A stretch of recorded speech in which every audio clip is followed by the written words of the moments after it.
1 de João capítulo 2, por favor. Não é o Evangelho de João, é a primeira carta de João.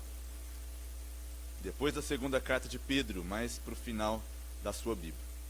1 de João capítulo 2, verso 14, somente esse verso. Então, lerei com você, farei uma oração, pensaremos a respeito. 1 de João capítulo 2, verso 14.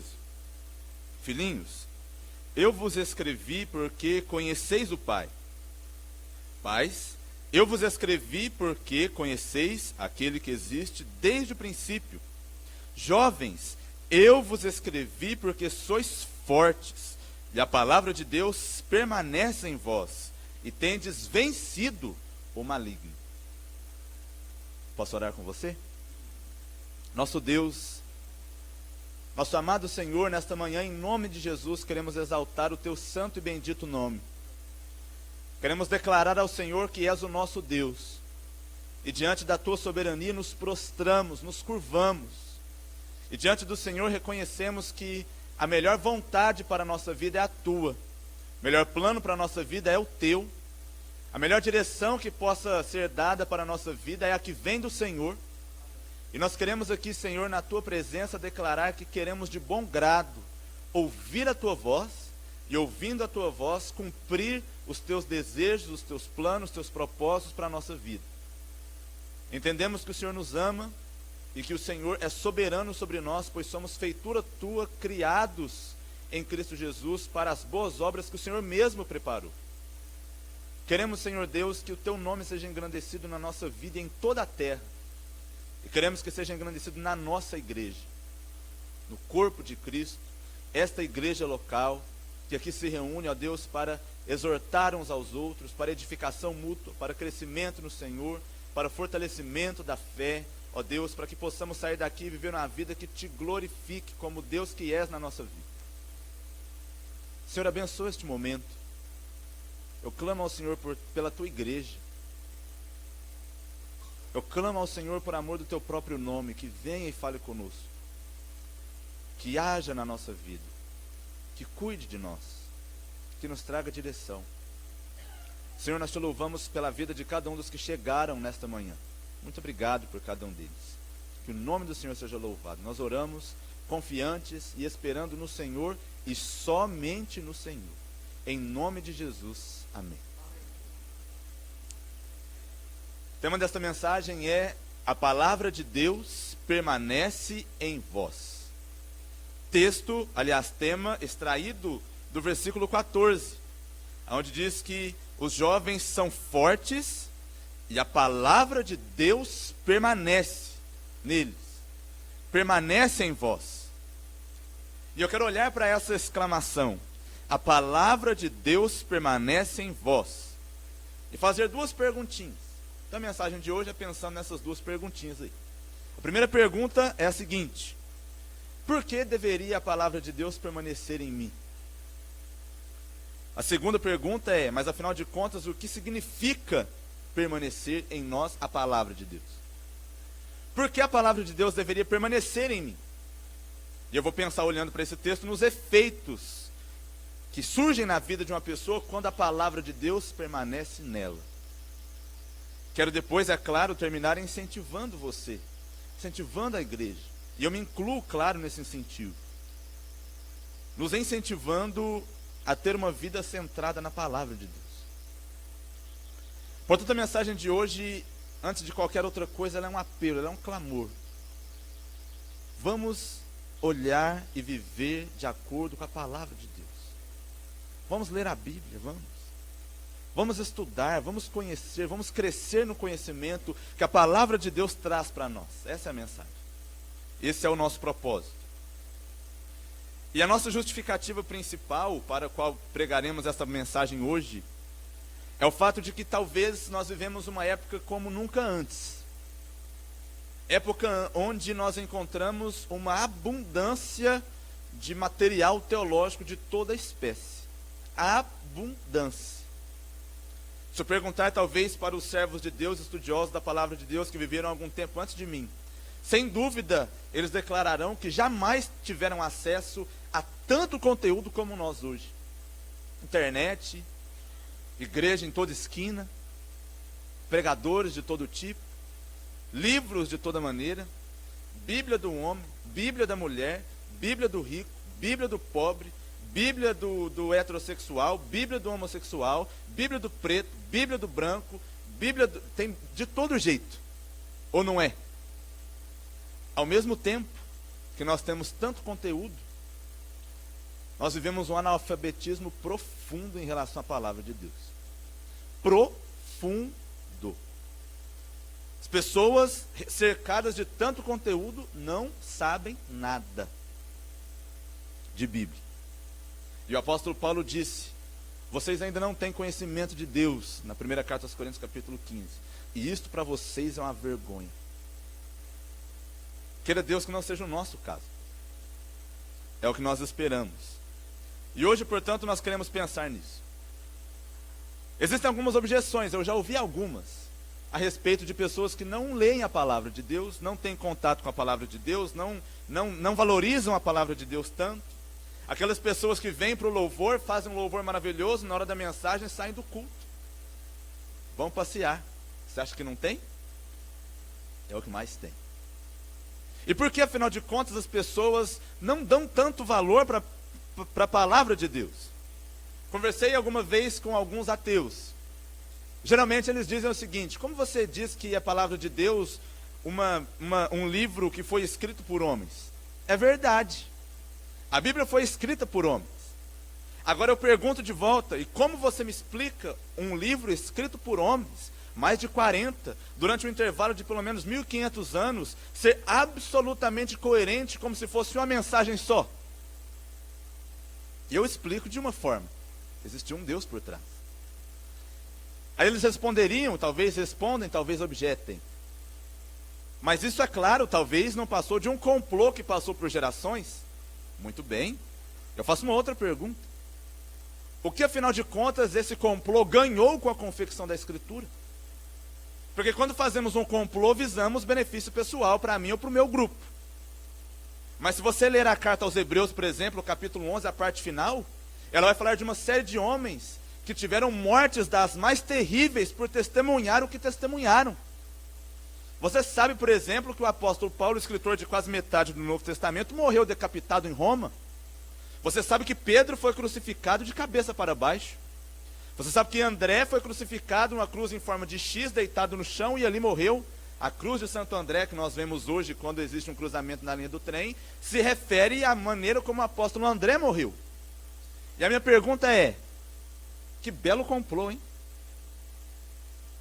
Das duas, uma: ou eram muito loucos, ou eles estavam convictos que aquilo que eles estavam defendendo era a palavra de Deus, tanto que foram até a morte por ela.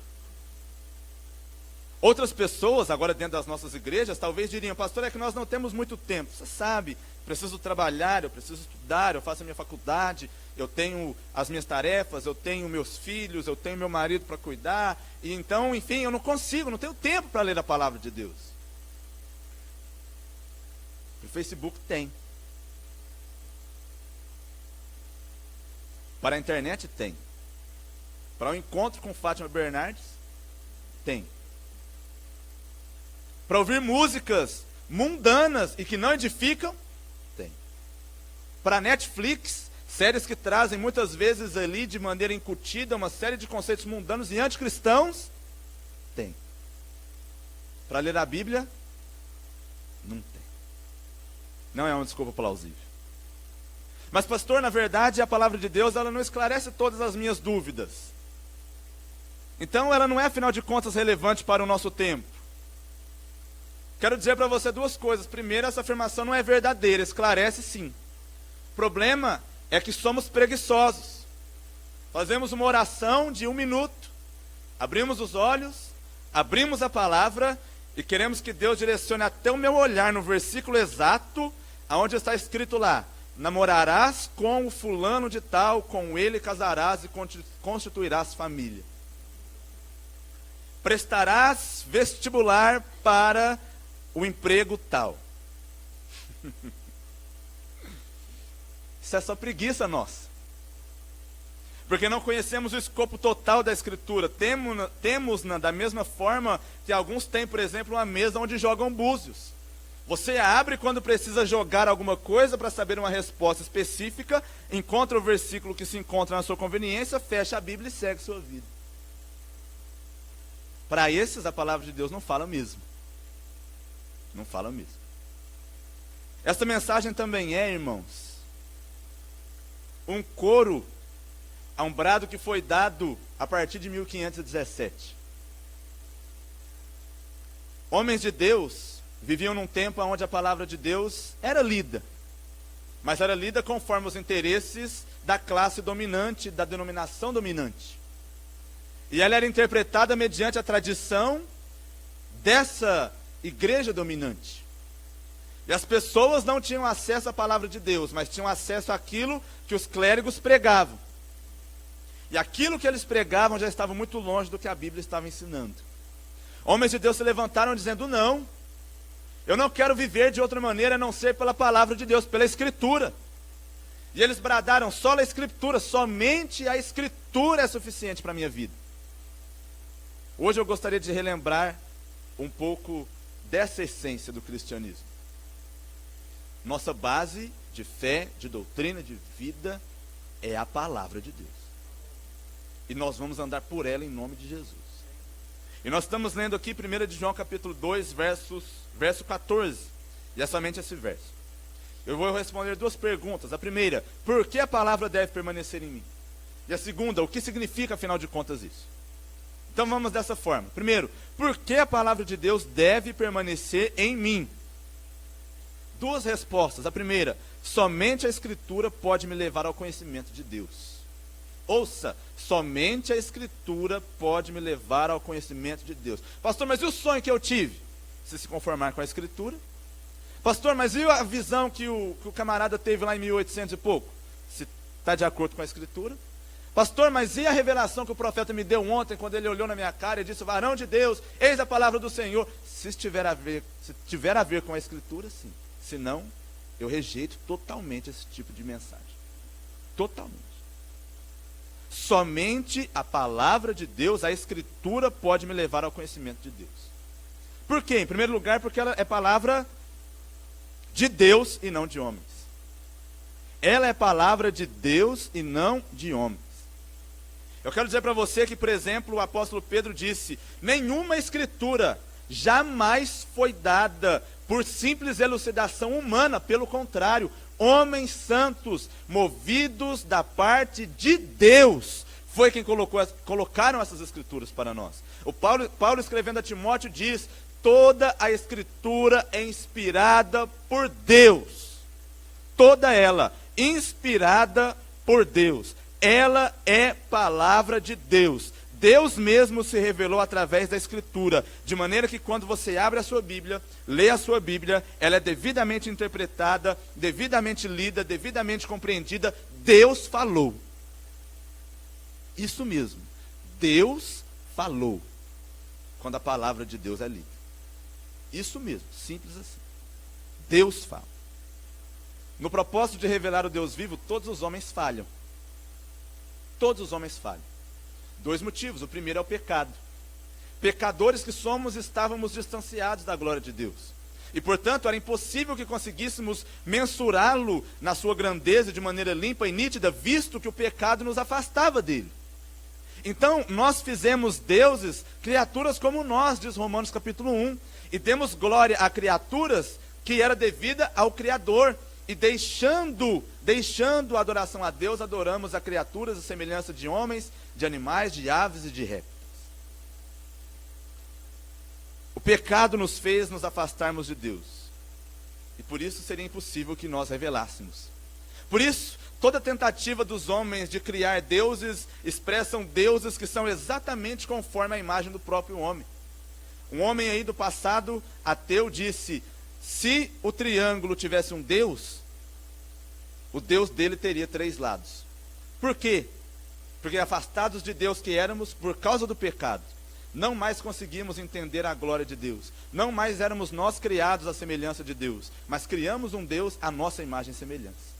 O pecado faz isso. Você cria um Deus conforme aquilo que você deseja, que você admira, que você acredita, baseado naquilo que você é e você o adora. Por isso toda idolatria nada mais é no fundo do que fruto de uma projeção daquilo que você mesmo é. Uma adoração ao próprio ego, ao próprio eu. O segundo problema é a limitação da nossa própria mente. Deus não cabe na sua mente. Por isso nós não poderíamos entendê-lo a não ser que Ele mesmo se revelasse. Ele é maior que nós. Portanto, a palavra é a revelação do próprio Deus. É palavra de Deus. Se ela é palavra de Deus, decore 3 palavrinhas. Ela é infalível. Segundo, ela é autoridade. Terceiro, ela é suficiente. Repito, a palavra de Deus, a Bíblia, é infalível. Ela é autoridade. Ela é suficiente. Porque se ela é palavra de Deus e é falível, Deus é falível. Se ela é palavra de Deus e não é autoridade, Deus não é autoridade. Se ela é palavra de Deus e não é suficiente, Deus não é suficiente. A palavra de Deus é infalível, é autoridade e é suficiente. E o propósito dela é exatamente esse: trazer-nos o conhecimento de Deus. Conversava com alguém outro dia sobre isso.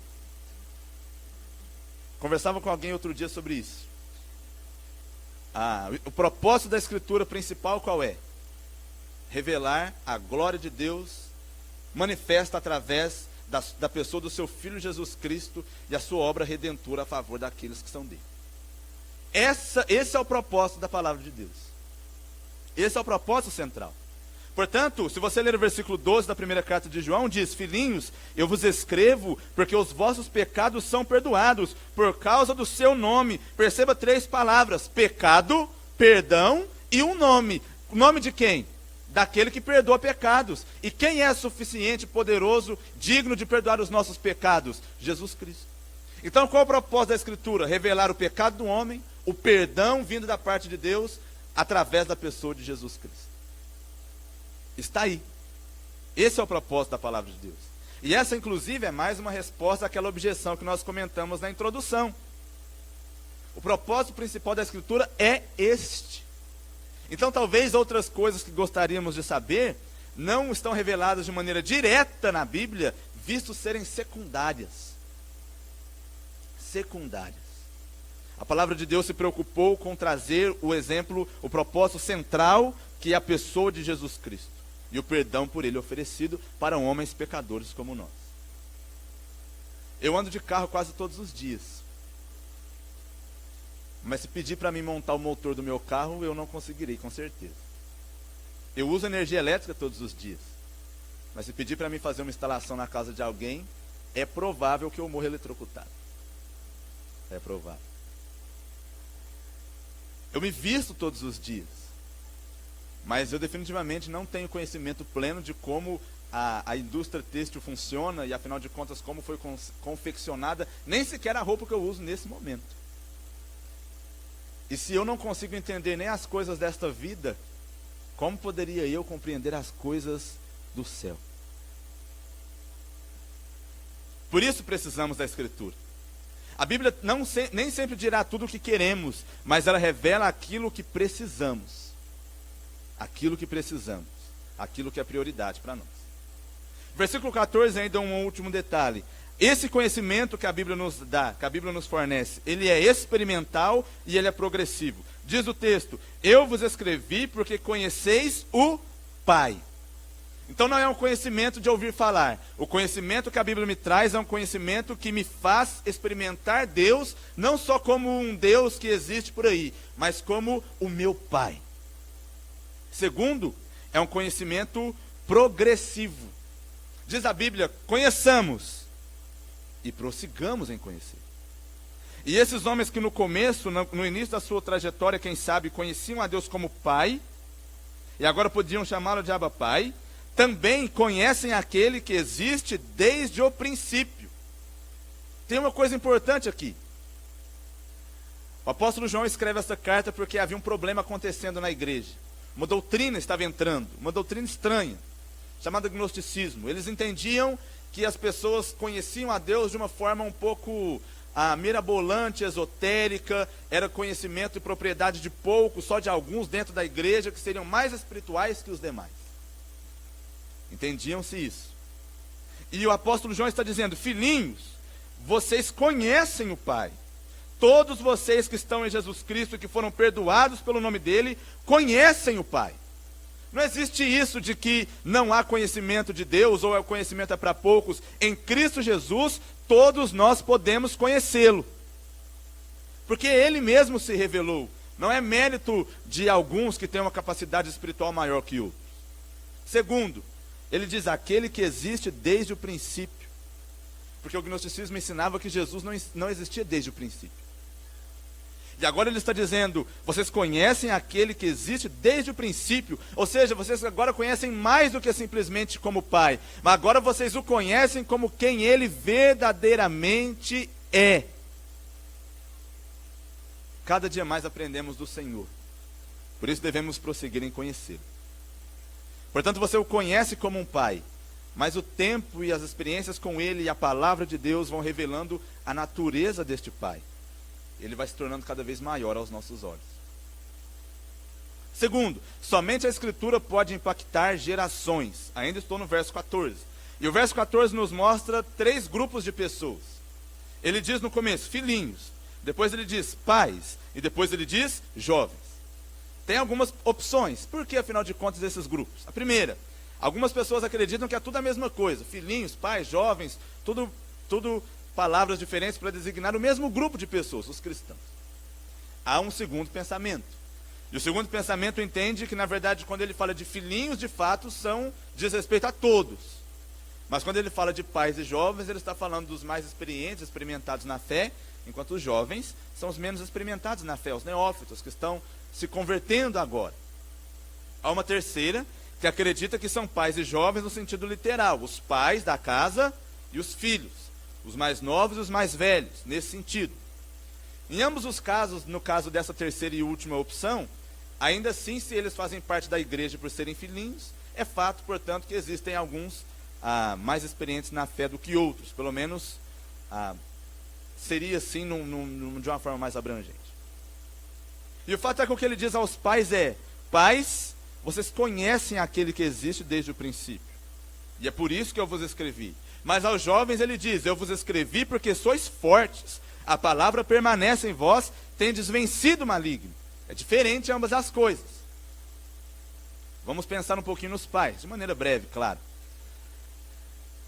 De qualquer forma, a referência aqui são a pessoas experimentadas na fé, pelo que tudo indica. E sem dúvida nenhuma, esses homens vivem em um contexto agora diferente do contexto dos jovens. As batalhas não são mais as mesmas, os desejos não são mais os mesmos, as tentações não são mais as mesmas, e mesmo as vitórias já não são mais as mesmas. As coisas mudam no decorrer das gerações, e esses homens já experimentaram muitas coisas. Sem dúvida nenhuma, a maior parte das coisas que eles experimentaram acabaram descobrindo com o tempo que eram insuficientes no tocante a dar a eles algo de legítimo, forte e eterno. Muitos deles talvez perderam muitas coisas na vida. Mas para eles, João está dizendo: vocês conhecem aquele que é desde o princípio. Em outras palavras, mesmo mediante todas as coisas que vocês já tiveram e até já perderam, vocês têm o maior bem que qualquer homem pode ter. Vocês conhecem de verdade aquele que é desde o princípio. Deixa eu te fazer uma pergunta: o que você levará desta terra para a eternidade? Você responderá: nada. Eu responderei: você levará uma coisa: o conhecimento daquele que é desde o princípio. Esse ninguém tira de você. Portanto, esses homens estão descobrindo, finalmente, que aquilo de mais valioso na vida deles era o conhecimento de Deus. As demais coisas, no fim das contas, elas são passageiras e vãs, mas isso permanece. João está dizendo: vocês conheceram isso, a vida de vocês valeu a pena, mesmo que tenham perdido tudo, vocês têm o conhecimento do Santo de Deus. Isso basta. Para os jovens ele diz: vocês são fortes, a palavra permanece e vocês vencem o maligno. Algumas verdades. Primeira, os jovens vencem e são fortes não pela sua juventude. Não pela sua juventude.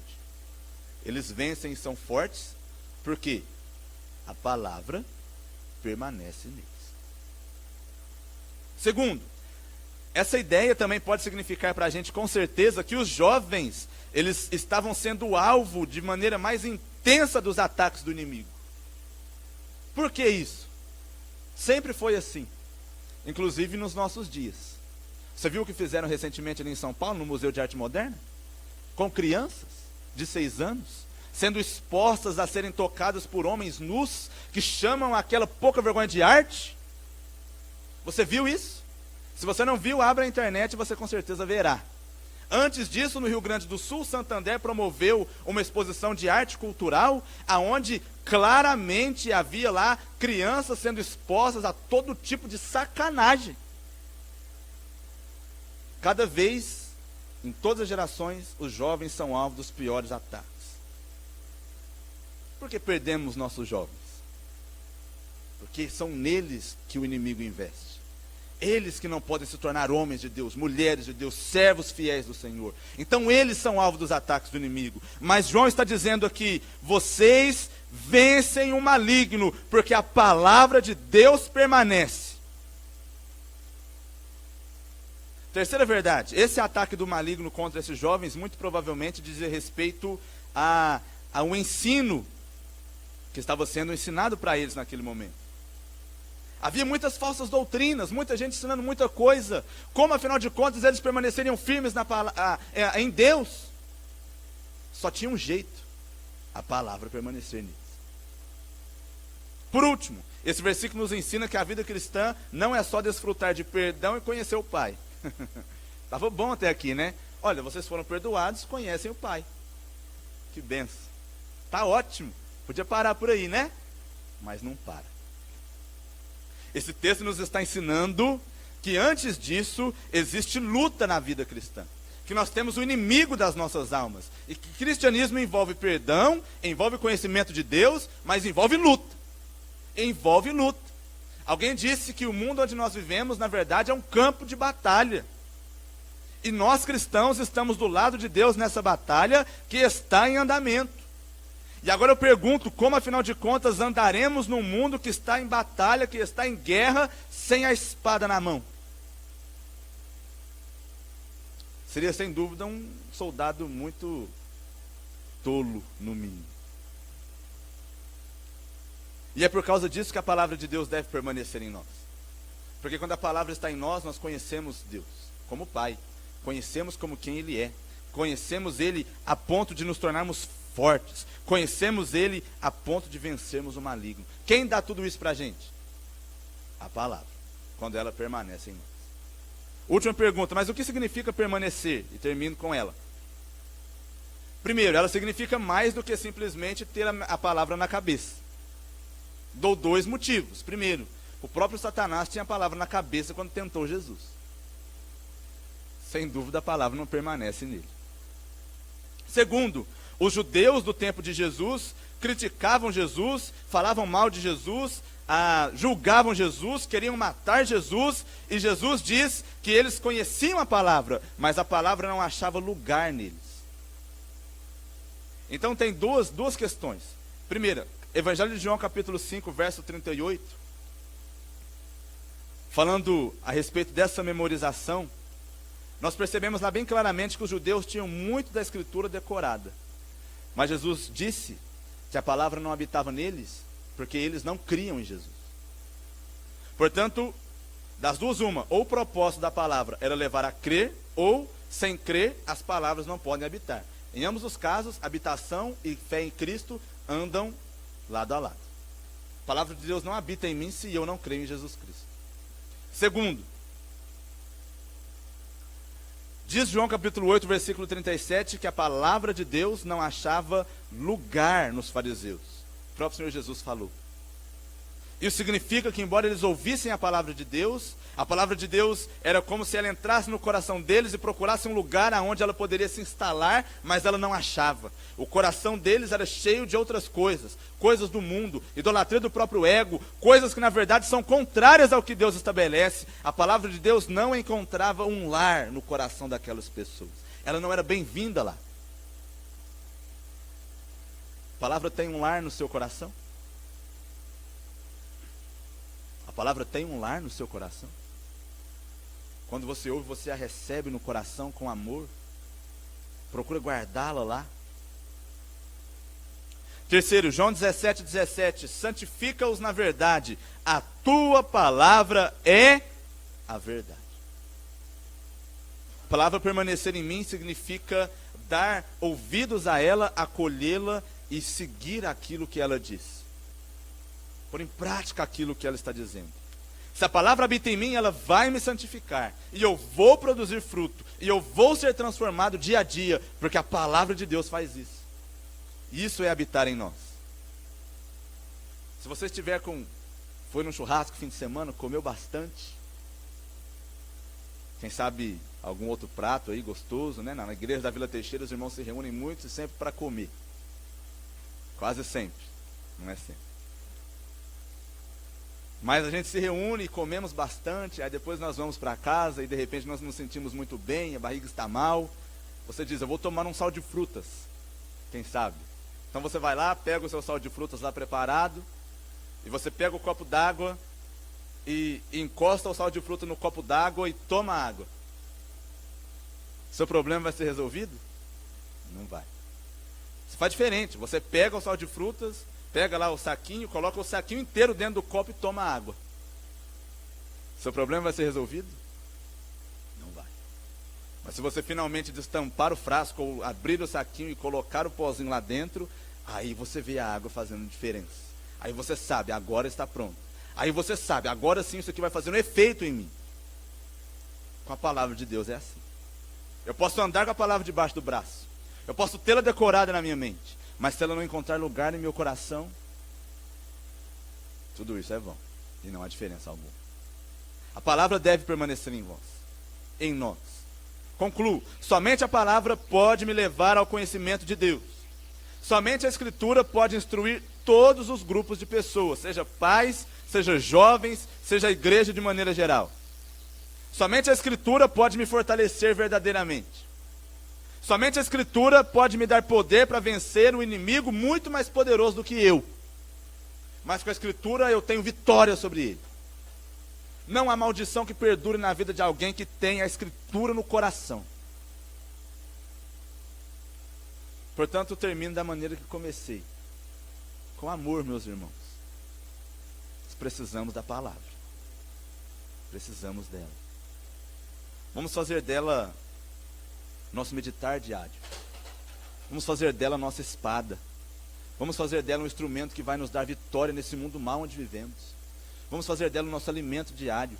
Vamos fazer dela a lâmpada para os nossos pés, a luz para os nossos caminhos. Vamos fazer com que ela conserve o nosso coração puro e o nosso caminhar puro. Porque o jovem só pode conservar puro os seus caminhos se observá-los segundo a sua palavra.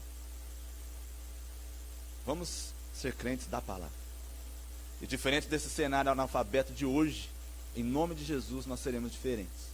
E mesmo que as pessoas não conheçam nada, e mesmo que talvez rejeitem a Escritura, é por ela que nós vamos andar. Somente a Escritura é suficiente, somente a Escritura é infalível, somente a Escritura é autoridade sobre você e sobre mim. Vou orar com você e depois terminamos. Senhor nosso Deus e nosso amado Pai, nós queremos te louvar pela tua palavra, meio através do qual nós conhecemos o Senhor. Único meio através do qual conhecemos o Senhor. E nós queremos aqui te louvar, te adorar, porque hoje nós podemos abri-la, lê-la, meditar nela e aprender essas verdades tão importantes para nós. Ensina o teu povo a amar a tua palavra, Senhor Deus. Ensina o teu povo a tua palavra. Ensina o teu povo a ser obediente à tua palavra. O Senhor nos dá poder para sermos testemunhas do Senhor conforme a tua palavra diz. E em Cristo Jesus somos novas criaturas que conseguimos cumprir o que a tua palavra manda, de maneira sincera e genuína. Como seremos desnutridos sem a palavra, Senhor? Fracos, vulneráveis aos ataques do maligno. Como seremos uma igreja carnal, pecaminosa, imunda diante do Senhor, se a tua palavra não for autoridade sobre nós? Tem misericórdia. e guarda o teu povo para a glória do Senhor, fiel à tua palavra, e só a ela. Esta é a nossa oração, feita em nome de Jesus. Amém.